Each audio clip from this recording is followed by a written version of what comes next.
Now, the Australian venture capital sector.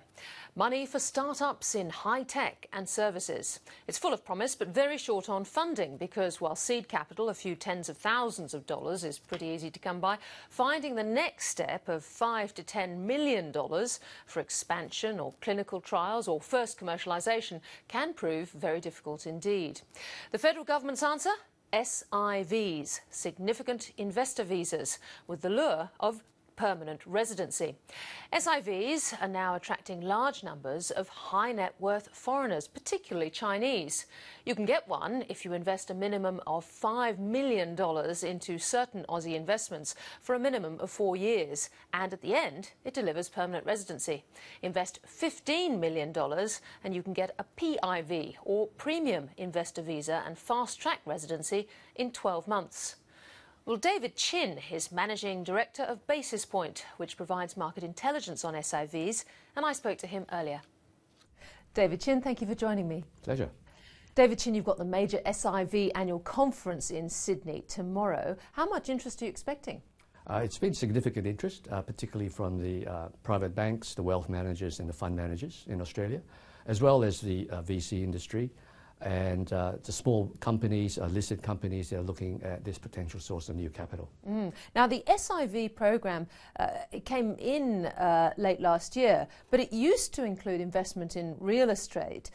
As of this month, it's narrowed quite a lot in terms of what is eligible to get your permanent residency as a foreigner. That's correct, yes. The drive there from the government is to ensure that the funds go to companies that need that capital. So it's a high risk situation for the investor, but nevertheless, the returns are commensurate, potentially high net VC industries, for example. And as I understand it, so $500,000 or 10% of that $5 million minimum investment must be placed either directly or indirectly with some sort of VC fund. Correct, that's right.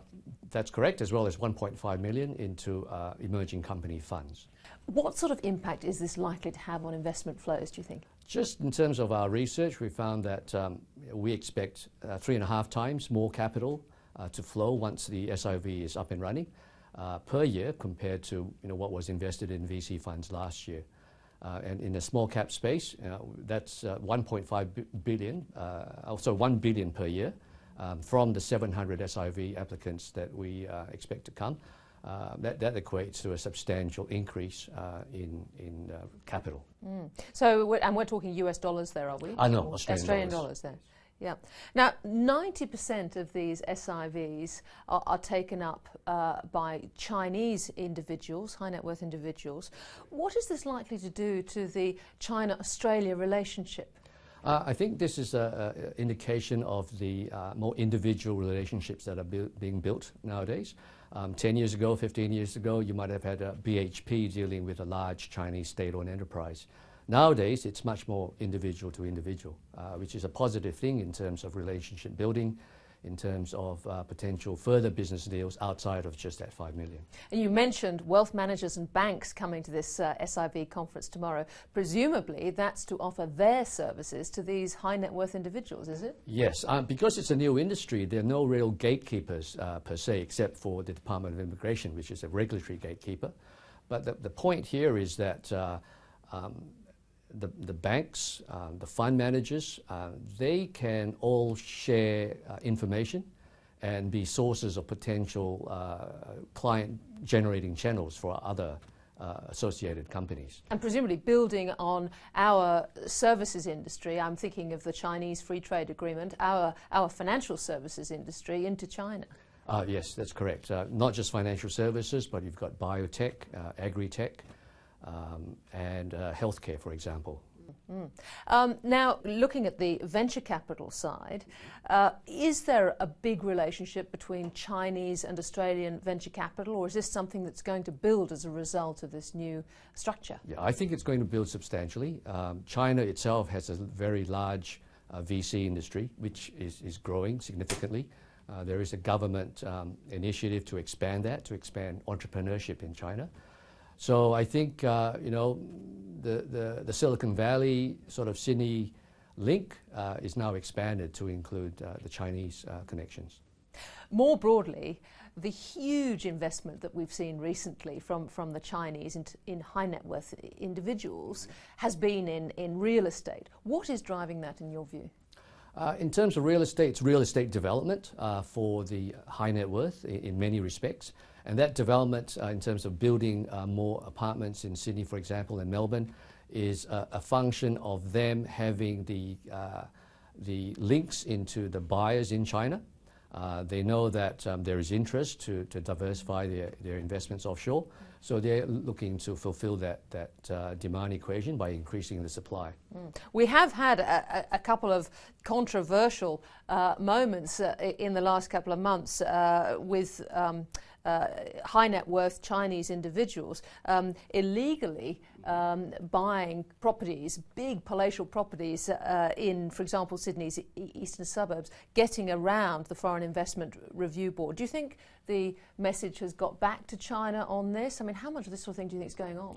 Well, from FIRB statistics, there were 12,000 transactions last year in residential real estate. And from what the media reports, there have been 24 self-confessed illegal purchases. So 24 out of 12,000. It's obviously early days, but I think the message is more the rule of law in Australia is strong, that it can come back and impact you many years after the event, and there are costs to that.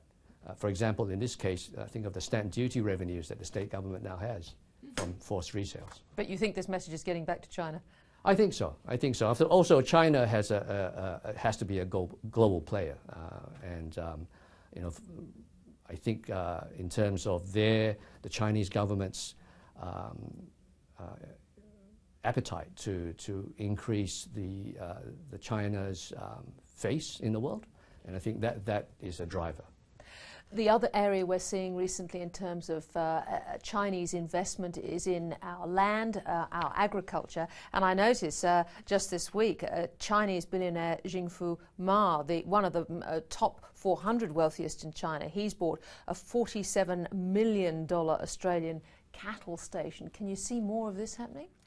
I think so. In terms of under FIRB rules and regulations, you know, they want to increase the supply of produce to China, because they can see the growth in demand from China as the nation becomes wealthier. So many years ago, decades ago, China was always a price taker, but nowadays they're a price maker in many commodities. And so I think they have a strong view that you know, China will influence prices, whether it's up or down, and they want to be a part of that relationship. And of course, Barnaby Joyce has just signed this new live export cattle deal with China. Can you see a lot more happening? Oh yes, definitely. I think not just in agribusiness, but across the board in healthcare, in technology. I think China, the dragon awakes, for want of a better word, and you know, there are more opportunities as well as obviously risks. And of course, Barnaby Joyce has this new live export cattle deal with China. Can you see a lot more happening? Oh yes, definitely. I think not just in agribusiness, but across the board in healthcare, in technology. I think China, the dragon awakes, for want of a better word, and you know, there are more opportunities as well as obviously risks. Just on those risks, what are the major ones from a Chinese investment point of view? Most likely, it's about the flow of capital. You know, right now the Chinese government, I think, wants a lower renminbi. They want China to internationalize and to globalize, and so that capital flow looks to be continuing. So obviously the risks would be, you know, should there be any changes to China's economy that the government deems that they want that capital to slow, that might be a risk. Well, it looks like the flows will keep coming. David Chin, thank you very much for joining me. Thank you, Tihi.